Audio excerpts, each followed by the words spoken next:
আজ আমাকে কথা বলতেই হবে ইনশাআল্লাহ, কারণ আগামীতে আবার আপনাদের সাথে দেখা হবে কিনা আমি জানি না। কথা বলতেই হবে। বসেন, কেউ দাঁড়িয়ে থাকবেন না। আমি দেখতে পাচ্ছি বাংলাদেশের ভাগ্য আকাশে উত্তর গগনে কালো মেঘ জমা হয়েছে। ঝড়ের পূর্বাভাস লক্ষ্য করছি। যদি মোকাবেলা করতে না পারেন সক্ষম ভাবে, এমন অন্ধকার গাঢ় কালো অমাবস্যা রাত আসতে পারে যার সুবে সাদেক হওয়া অসম্ভব। সুতরাং আপনারা কি কাপুরুষের মতো কাফের মুশরিকদের গোলামি করে মরতে চান? বিড়ালের মতো 500 বছর বেঁচে থাকার কোনো লাভ নাই। সিংহের মতো 1 ঘন্টা বাঁচতে চাই। আমাদেরকে বলা হয় সাম্প্রদায়িক উস্কানিমূলক কথা নাকি আমি বলি। পত্রপত্রিকা দিছে না তারা? সাম্প্রদায়িক উস্কানি কথা, সাম্প্রদায়িক উস্কানিমূলক কথা বলি। সেই জন্যই বোধহয় শত শত মুসলিম আমাদের কাছে এসে মুসলমান হয়। মানুষে আর বোকা বানানো যাবে না। যাবে কি? আর বোকা বানানো যাবে? তারপর বলছে কি? এরপরে বলছে আমাকে বলছে রাজাকার। শুনে রাখো, চট্টগ্রামের লক্ষ লক্ষ জনতা, পার্লামেন্টে যখন আমাকে এই কথা বলা হয়েছিল, আমার পার্লামেন্টের কলিগ জাফরুল্লাহ চৌধুরী সাহেব বসে আছেন এখানে। হ্যাঁ, জাফরুল ইসলাম চৌধুরী বসে আছেন পাশে। প্রধানমন্ত্রী সুদ্ধা, অন্তত 3 শতাধিক পার্লামেন্টের সম্মানিত সদস্যরা সেদিন বসা।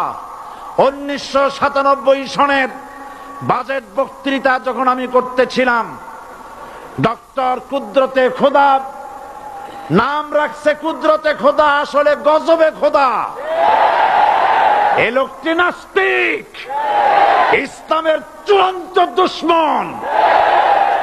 তার প্রণীত শিক্ষা ব্যবস্থার যখন সমালোচনা করছিলাম, ট্রেজারি বেঞ্চ থেকে আমাকে বলা হলো রাজাকার। আমি আমার সমস্ত শক্তি একত্রিত করে বলেছিলাম শুধুমাত্র হিন্দুস্তানের রাজাকারেরাই আমাকে রাজাকার বলতে পারে। আমি বলেছিলাম 1973 সন পর্যন্ত আমি বাংলাদেশের কোন রাজনৈতিক দলের নেতা এবং কর্মী ছিলাম না। আমি রাজাকার নই। আমাকে রাজাকার বলে যদি তাকে প্রমাণ করতে না পারে 10 কোটি টাকার মানহানি মামলা দায়ের করব। আমার এই বক্তব্য সারা দুনিয়া শুনেছে। পার্লামেন্টে আমার এই বক্তব্য রেকর্ড হয়ে আছে। সেদিন 3 শতাধিক পার্লামেন্ট মেম্বারের কেউ আমার চ্যালেঞ্জ গ্রহণ করেন নাই। যে কোনো ব্যক্তি পার্লামেন্টে গিয়ে আমার বক্তৃতা দেখে আসতে পারেন। এরপরে 1997 সনের 7ই অক্টোবর দৈনিক জনকণ্ঠ পত্রিকা যখন আমার বিরুদ্ধে লিখল, সেই পত্রিকায় সাইদির ওপেন চ্যালেঞ্জ 8ম পাতা, 1997 7ই অক্টোবর, এত বড় 2 কলমে হেডিং। সেখানে আমি বলেছি বাংলাদেশের সকল সাংবাদিক, গোয়েন্দা বিভাগ, বাংলাদেশের সকল বুদ্ধিজীবীকে আমি আমার পিরোজপুরে আমন্ত্রণ করছি। আমার উপস্থিতিতে যদি কেউ প্রমাণ করতে পারে বাংলাদেশের স্বাধীনতা যুদ্ধের বিরুদ্ধে আমার কোনো ভূমিকা ছিল, সজ্ঞানে স্বেচ্ছায় জাতীয় সংসদের সদস্য পদ থেকে পদত্যাগ করব। 3 বছর পার হয়ে গেছে, আজ পর্যন্ত কেউ এই চ্যালেঞ্জের মোকাবেলা করে নাই। সুতরাং আমাকে যারা রাজাকার বলবে তারা পিতৃ পরিচয়হীন অবৈধ সন্তান। 1971 সনের, শোনো মুসলমানেরা, 1971 সনের কোন কাদা সাইদির গায়ে লাগে নাই। আমাকে রাজাকার বলে জনগণ থেকে বিচ্ছিন্ন করবা, জনগণ থেকে আমারে বিচ্ছিন্ন করা যাবে না। কারণ এই জনগণ আমার জন্য আসে না, এই জনগণ আসে আল্লাহর কোরআনের জন্য।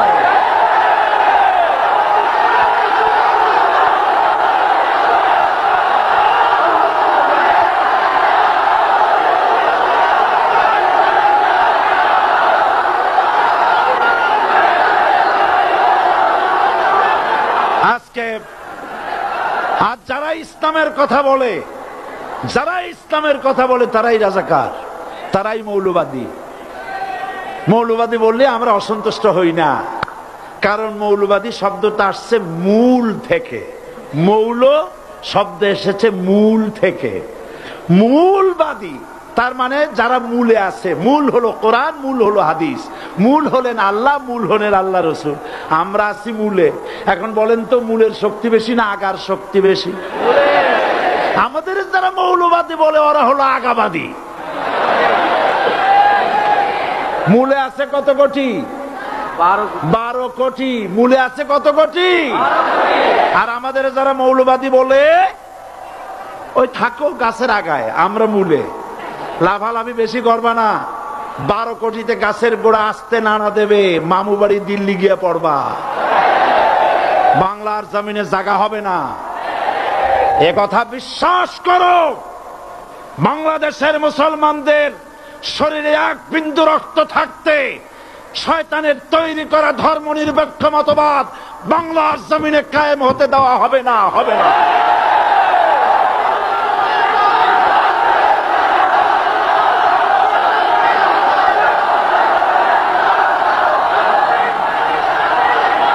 রাসূল করিম সাল্লাল্লাহু আলাইহি ওয়াসাল্লাম কোরআন প্রতিষ্ঠার জন্য আন্দোলন করেছিলেন। আয়াতুল কুরসি আমাদের সে কথাই শিখিয়েছে। আল্লাহ রাব্বুল আলামিন বলেন, আল্লাহু লা ইলাহা ইল্লা হুয়াল হাইয়ুল কাইয়ুম। প্রাণ খুলে পড়েন, আল্লাহু লা ইলাহা ইল্লা হুয়াল হাইয়ুল কাইয়ুম। আল্লাহ হচ্ছেন তিনি, যিনি ছাড়া কোনো ইলাহ নাই, আইনদাতা নাই, বিধানদাতা নাই। আমরা মানুষের তৈরি করা আইন মানি না। 12 কোটি মুসলমানের দেশে আইন তৈরি করবে মানুষ, আমরা মানব না।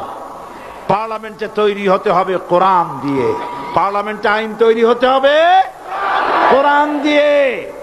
সুতরাং ভয় যতই পান আর যতই ষড়যন্ত্র করেন, 4 দল যখন একত্রিত হয়েছে, ঐক্যবদ্ধ থাকবে, সরকার ঐক্যবদ্ধভাবে গঠন হবে, নির্বাচন ঐক্যবদ্ধভাবে হবে এবং কোরআন হবে, আল কোরআনের পার্লামেন্ট হবে বাংলাদেশে।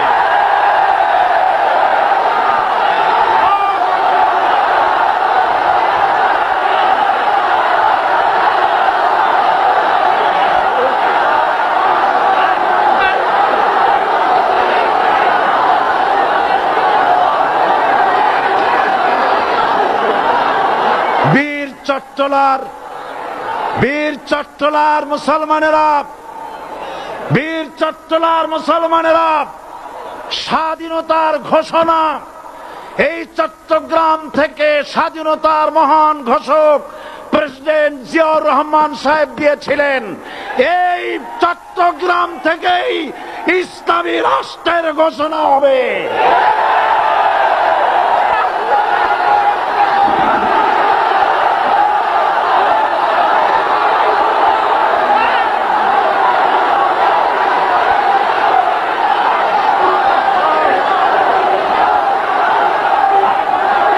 আশাবাদী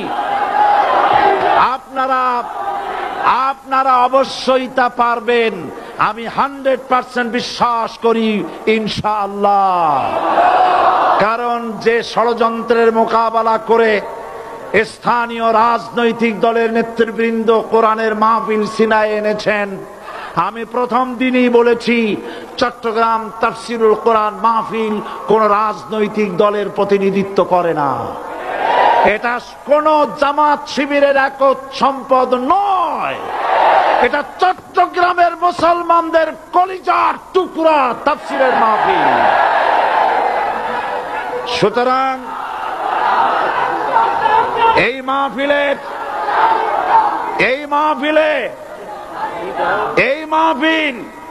চট্টগ্রামে থাকবে ইনশাআল্লাহ কিয়ামত পর্যন্ত।